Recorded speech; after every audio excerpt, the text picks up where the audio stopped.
This is Amy Winehouse, the voice that redefined what a British soul singer could sound like. July 23, 2011. A quiet residential square in Camden, London. Her bodyguard, Andrew Morris, had checked on her that morning. She was fine, talking, alive. By mid-afternoon, he went back to check again. This time, there was no answer. Amy Winehouse was pronounced dead at 27. The headlines called it exactly what everyone already assumed. But the truth was quieter and sadder than the headlines ever said. To understand what actually happened in that room, you have to go back to where that voice came from in the first place. Amy Jade Winehouse was born in 1983 in Southgate, North London, into a family that ran on music. Her father, Mitch, was a cab driver who loved Frank Sinatra. Her mother, Janice, was a pharmacist. Neither of them expected the voice that came out of their daughter.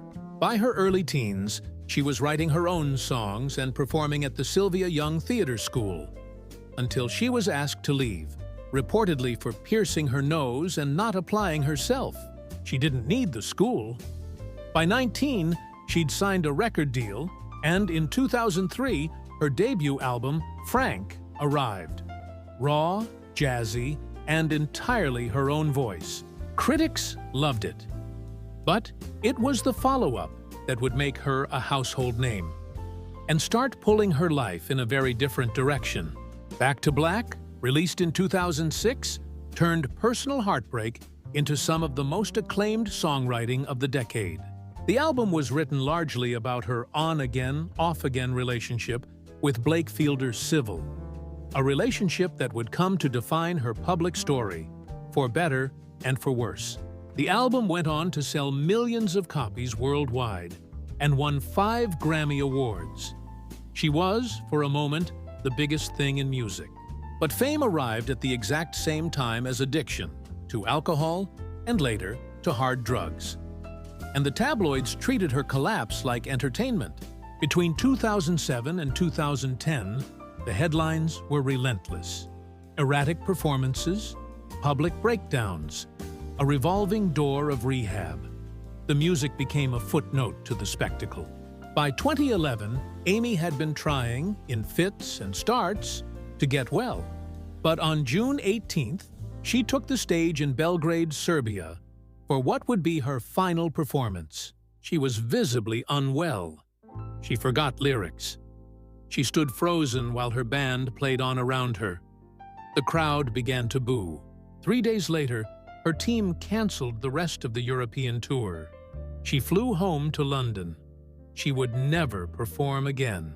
Here's the part most retellings skip entirely. The weeks after Belgrade were not a bender. She was back home in Camden, spending quiet evenings watching old films, working on new recordings, and seeing her doctor regularly. She had stopped using hard drugs months earlier, but she was still drinking, and after years of abuse, her body could no longer safely process alcohol at all. Her doctor, Christina Romete, had been trying for months to get her into psychological therapy. Amy resisted it, so Romete focused on what she could control: her physical withdrawal, prescribing medication to manage it safely. On July 3rd, she tried to stop drinking completely. It didn't hold. On July 20th, she relapsed. On the night of July 22nd, Amy called Dr. Romete one last time. Romete later told the coroner that Amy sounded calm that night, almost apologetic, and that she specifically said, in her own words, "I don't want to die." That same night, she sat with her bodyguard, Andrew Morris, showing him old clips of herself performing on his laptop. She was laughing. She seemed, for the first time in weeks, almost lighthearted. At one point, she turned to him and said, "If I could give it all back, just to walk down the street with no hassle, I would." The morning of July 23rd, Andrew Morris last spoke with her around 10 a.m. Everything seemed normal. When he checked on her again in the mid-afternoon, she wasn't breathing. He called for help immediately. It was already too late. The toxicology report told a story very different from what the world assumed. There were no illegal drugs in her system at all. Her blood alcohol level was 416 milligrams per 100 milliliters, more than 5 times the legal driving limit in the UK. The coroner's verdict: death by misadventure, not suicide, not an overdose.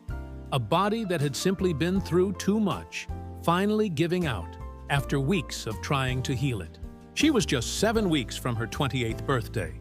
She wasn't in the middle of a relapse into hard drugs, like so many assumed. She had been sober from them for months and was working on new music. The substance that killed her wasn't the one anyone was watching for. It was the one everyone assumed was the safer choice. The world remembers the tabloid version: the chaos, the relationship, the decline. But the real ending was quieter than that. A woman trying, in her own way, to walk back toward herself. Amy Winehouse gave music a voice it hadn't heard before and hasn't fully replaced since. If this changed how you understood her story, hit subscribe. There's another icon's story waiting.